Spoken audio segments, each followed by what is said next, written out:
I know you've had some GNR experiences in your photography days and your concert going days. I've seen some of your shots of Axel at Perkins Palace where he's wearing the Motley Crue shirt. Oh yeah, the That is, girls shirt. Yeah. yeah, which is pretty famous. So can you tell us, about your Guns N' Yeah. Roses history? Yeah. Well, when growing up, kind of, so I'll go back a little bit. So I grew up in LA area, like Pasadena, Arcadia area. Went to school with in what I call as Van Halen country. I went to school with Michael Anthony's younger brother.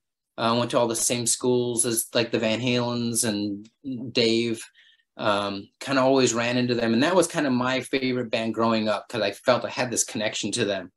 Um, but then when I got older, I was obviously going to clubs and discovering new bands, and kind of that hair metal thing kind of started around 85, 86, and I really wasn't into the whole hair metal thing where the guys looked like girls and they were kind of, in my opinion, focusing more on their look than on their music. I was really into the music and the stage show and not really, I mean, I wanted them to look cool, but the music should be priority and the look should come with that. And these other bands kind of changed that. It was about the look, and then they figured out how to write songs. So when that kind of happened in LA, I kind of dove into kind of the more underground stuff again, with like the Jane's Addictions of the world and the Chili Peppers, that kind of underground world that was just starting as the hair metal thing was going. But there was this one band that kind of crossed over in both worlds, that kind of underground, kind of alternative world and kind of that hair metal world. And that was this little band called Guns N' Roses. And they were kind of like a punk band, but kind of like a rock band and kind of like a metal band. Like we couldn't figure them out. There was something really special about that band. So to me, that band, out of those new bands that were coming out, which was like Warrant and Poison, there was all those. Guns N' Roses was kind of this special band. Like for some reason, they were more credible and they were doing it right and they were doing their own thing. So we would go check out Guns N' Roses, and we saw them like at strange places. Early in the early days, they were playing like dance clubs. Like I saw them at this dance club called Circus or Circus, which was a dance club on Fridays and Saturdays, like disco Huh. dance club. But like on Thursdays, Wednesdays, or Thursdays, they wanted to try to make some money, so they started having rock bands play there.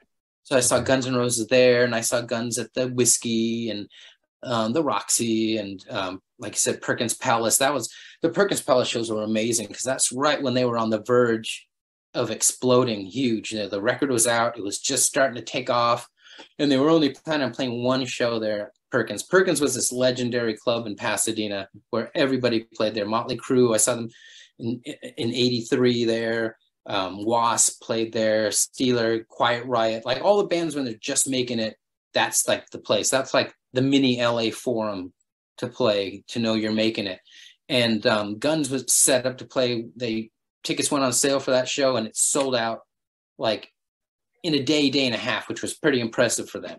So they added a second show, then a third show, and I think they ended up playing 4 shows over like Christmas break.